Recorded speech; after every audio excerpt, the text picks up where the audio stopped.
This is a Belkin Wireless G USB adapter. It's, for all intents purposes, it's a USB adapter, and it plugs into your USB as a normal device would, and it connects you to your wireless network so that you can have the internet. Now,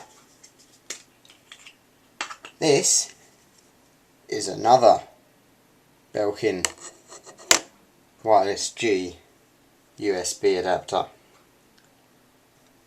This one doesn't have a lid, but it's the same device. This is my third Belkin Wireless G USB adapter. Why do I have three? Because they're all broken.